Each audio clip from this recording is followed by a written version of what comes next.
Hi everybody, I wanted to come on and talk a bit about the new moon on August 16th, where we have a sun and moon conjunction at 23 degrees Leo. So every time we have a new moon, we have a dark sky because the moon is at the heart of the sun, receiving what will transpire over the next 29 and a half days of the synodic cycle. So light is our ceremony of life, and the moon is the transmitter for it. So this lunation in Leo is calling upon the life and creative forces within ourselves, culminating on the full moon on August 30th, which will also be a blue moon, which means it's the second full moon in the month, in the sign of Pisces, another extremely creation-oriented sign. So Leo, when we think of Leo energy, Leo is fixed fire, which is about emitting the authentic self. Everyone has a self, everyone has a sun, and everyone has Leo somewhere in their chart. Everyone has that light that doesn't go out until it does. The moon knows that this light goes out because our biological selves are finite, but it's the solar part of ourselves that lives as if we'll live forever. And that is life force energy, that is fixed fire, and that is a direct line of expression of the energy of the heart, which I attribute to Leo energy.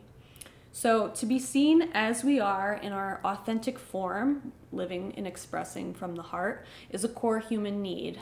My guess is this cycle will have us leaving with more have-tos in our life. I have to do this. I have to express this for me because it's a source of my energy and vitality, and finally having that become visible to you so you can see it. So this will inevitably lead to creative endeavors, more supportive relationships, and anything that feeds life into your life, making our intentions more visible to others and external outside of ourselves. So there's different spectrums to every energy, and for Leo too, that's for sure, because everything is falling under the sense of self. And where there's light, there's shadows cast. So when we think of the discord of Leo archetype, we think of bitterness, jealousy, wanting to be seen or be first. But these aren't messages with the intent to be shut down. What these are is longings of the heart. And I invite that to be something to be thought about more during this cycle. So one major configuration we have during this new moon is a square to Uranus at 23 degrees Taurus. And this is like a defibrillator. So Leo rules the heart, and the heartbeat is produced by an electric impulse. The impulse of Uranus is sudden, like a jolt, and for that reason can be perceived as shocking, things coming from places we didn't expect. But asking, how do we respond to the sudden impulses of life? Are we awakened by them? Are we upheaved? Can we ground it? So Leo and Taurus have this thing going on about how are we responding. Often we have an external event happen, like a transit, for example, and ask, often outside of ourselves, what should I do? As if we don't already have all the potentials for outcome and the action that we are already going to take already inside of us. You know, we think to the brain that it has to know what to do, when what we're really longing for is that authentic body yes. And that's why this asks, can you ground the impulse? Can you get that yes or no from the body? So, and a lot of this has to do with our sensual nature too. And Venus is also co-present in Leo.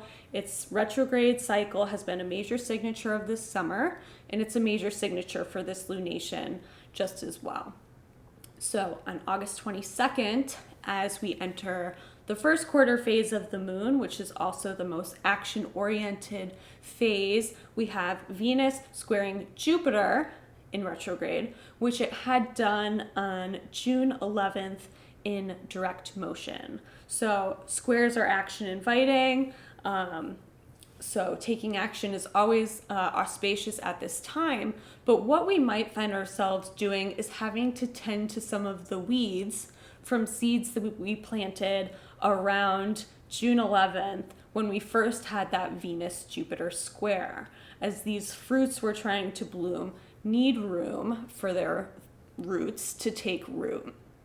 So another aspect happening during this new moon is a trine to the north node in Aries and a sextile to the south node in Libra. So Venus, again, is currently ruling our new transit of the south node through Libra. So now we have this place to dispose of all these underground Venusian transpirations that are coming out of the retrograde, like self-value, how we relate to self and others, and what's going on with our harmony and authentic expression.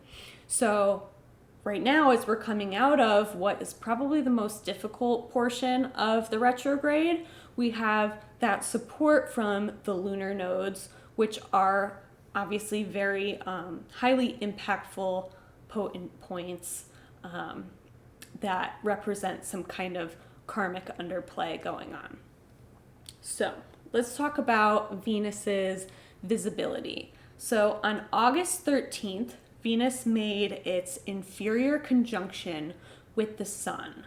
So let's go back. Venus retrograde means that Venus is in the inner orbit between Earth and Sun from the perspective of Earth. That's what Venus retrograde means. It's there. And when it has its conjunction to the sun, it's called an inferior conjunction. The inferior conjunction always happens when Venus is retrograde, and it's thought to be a rebirth of Venus.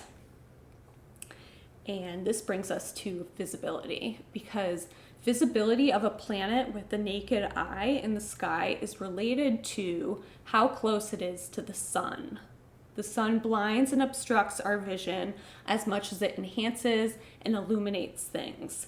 And since Venus has met with the sun on that conjunction, her power is beginning to rise as she separates from the sun's beams.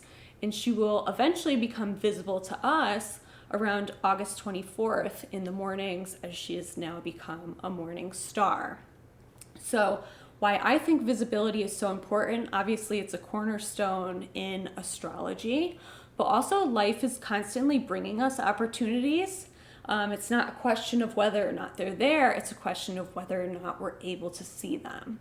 And same goes for any unique talents and gifts that everybody has. It's not whether or not they have them, it has to do with whether or not they have the ability to have that visible and be seen within themselves. So visibility in your own natal chart, whether you have planets within 17 degrees of the sun and the sun is obstructing your view of them, is going to be, could be really eye-opening to see what maybe you don't see in yourself, but other people can see, and really good just for introspection and just seeing where your talents may lie. So for this new moon in Leo, as always, see where Leo is in your chart, what house it's in, what placements you have there. Leo trines Aries and Sagittarius, makes a supportive sextile to Gemini and Libra, forms squares to Taurus and Scorpio, and oppositions to Aquarius. Thank you so much for watching. There's links below to where you can find me in other places, and I'll talk and be back soon. Bye.